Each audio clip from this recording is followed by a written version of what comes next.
சிவனடியாரை பார்த்த பொன்னன் ஏன் அவ்வளவு ஆச்சரியமடைந்தான் என்று சொல்ல வேண்டியதில்லை. குதிரையில் இருந்து இறங்கி அந்த சிற்ப வீட்டுக்குள் நுழைந்தவர் ஒருவராயும் வெளியில் வந்தவர் இன்னொருவராயும் இருந்ததுதான் காரணம். 2 பேரும் ஒருவர்தானா, வெவ்வேறு மனிதர்களா? இந்த ஆச்சரியத்தையும் சந்தேகத்தையும் பொன்னன் முகத்தில் வெளிப்படுத்திய போதிலும் வார்த்தைகளினால் வெளிப்படவில்லை. வெளியிடுவதற்கு அவனுக்கு சந்தர்ப்பமும் கிடைக்கவில்லை. ஏனென்றால் அவனை பார்த்த உடனேயே சிவனடியார், பொன்னா, எவ்வளவு சரியான சமயத்தில் வந்தாய். இப்போதுதான் உன்னை நினைத்து கொண்டிருந்தேன். உறையூருக்கு புறப்பட்டு கொண்டிருந்தேன். இன்னும் சற்று நேரம் கழித்து வந்திருந்தாயானால் என்னை பார்த்திருக்க மாட்டாய் என்று பரபரப்புடன் பேசிக்கொண்டே போனார்.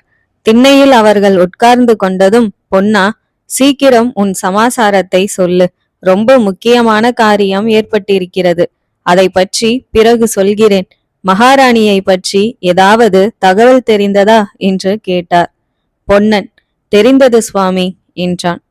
பிறகு தான் கொல்லிமலை அடிவாரத்துக்கு போனது, அருவியை பிடித்து கொண்டு மேலேறியது, அங்கே ஒற்றைக்கை மனிதனும் குள்ளனும் வந்ததை கண்டு மறைந்திருந்தது, அவர்கள் திரும்பி வருவார்கள் என்று எதிர்பார்த்து 3 நாள் காத்திருந்து விட்டு திரும்பியது ஆகிய விவரங்களை சொன்னான். காட்டாற்று வெள்ளத்தில் இருந்து விக்கிரமனை காப்பாற்றியது முதலியவற்றை சொல்லவில்லை. சிவனடியாரை பற்றிய உண்மையை தெரிந்து கொண்டு பிறகு சொல்லலாம் என்று இருந்தான். ஒற்றைக்கை மனிதனுடைய தோற்றத்தை பற்றி விவரமாக சொல்லும்படி சிவனடியார் கேட்க, பொன்னன் அவ்விதமே அவனுடைய பயங்கர தோற்றத்தை வர்ணித்துவிட்டு, சுவாமி, அந்த மனிதன் யார், உங்களுக்கு தெரியுமா என்று கேட்டான். பொன்னா, பார்த்திப மகாராஜாவின் பத்தினி அந்த கொல்லிமலையிலே தான் எங்கேயோ இருக்கிறாள், சந்தேகமில்லை. இதுவரையில் எனக்கு அர்த்தமாகாத விஷயங்கள் பல இப்போது அர்த்தமாகின்றன. அந்த மனிதன் யார் என்றா கேட்கிறாய்? மகா புருஷர்களும் பக்த சிரோமணிகளும் தோன்றிய இந்த புண்ணிய நாட்டில் நரபலி என்னும் பயங்கர வழக்கத்தை பரப்பி வரும் மகா கபால பைரவன் தான் அவன். நானும் எவ்வளவோ முயற்சி செய்து வருகிறேன் அவனை நேருக்கு நேர் காண வேண்டுமென்று. இன்று வரையில் முடியவில்லை.